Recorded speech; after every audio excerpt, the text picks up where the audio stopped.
গতকালকে অনেকে কাজ করে গেছেন, আমি তাদের প্রতি কৃতজ্ঞতা প্রকাশ করছি। এবং আজকে আমার আমন্ত্রণে ঢাকা প্রেস ক্লাব এবং আন্তর্জাতিক সম্মানিত সভাপতি আরামুদ্দিন কামাল ভাই উপস্থিত হয়েছে। এবং এই যে আরামুদ্দিন কামাল ভাই, আপনাকে অনেক অনেক আমার ডাকে দেওয়ার জন্য।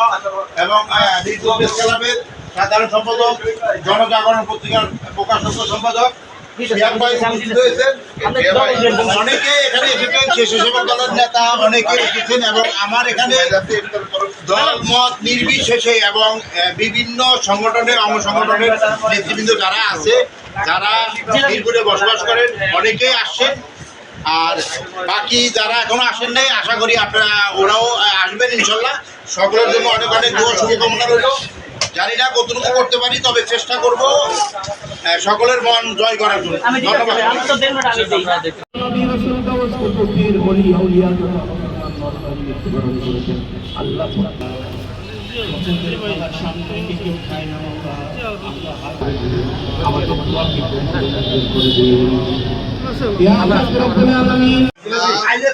ধন্যবাদ। আজকে এবং পত্রিকার সম্পাদক সেলিম রহমান যে আয়োজন করেছে, ধন্যবাদ জানাই ওনাকে। সেই সাথে আজকে মিরপুরে যত সাংবাদিকরা আছেন তারা এখানে সবাই উপস্থিত থাকবেন, বিভিন্ন সংগঠন আছে, সংগঠনরা উপস্থিত থাকবেন। তো সাংবাদিকদের ভিতরে এখন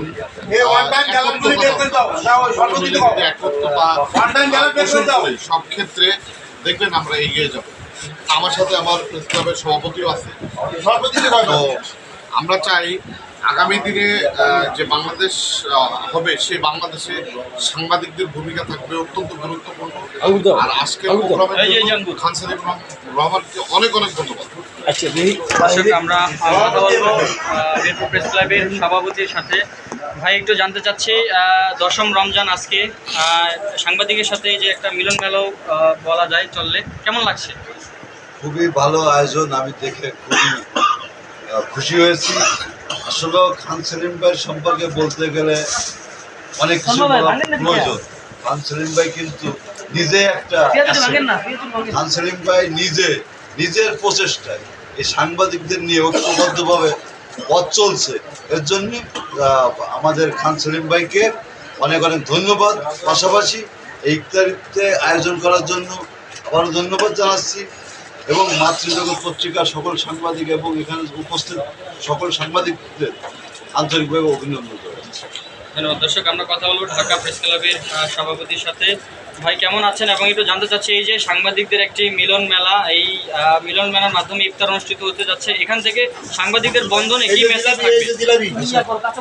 আসসালামু আলাইকুম, প্রিয় সকল সাংবাদিকদের শুভেচ্ছা অভিনন্দন জানাচ্ছি। রমজানের শুভেচ্ছা অভিনন্দন। দর্শক, আমার সাথে রয়েছেন, এখানে আমার পাশে রয়েছেন রয়েছেন আমাদের শরীরদীয় সভাপতি এবং সাধারণ সম্পাদক। বলতে হয়, বর্তমান প্রধানমন্ত্রী বলেছেন সাংবাদিকতা এইটা বিগত দিনে আমরা যেটা আমি ধন্যবাদ জানাই যে তিনি একমাত্র প্রথমেই প্রধানমন্ত্রী সাংবাদিকদের স্বাধীন সাংবাদিকতা করার কথা বলেছেন, সেটা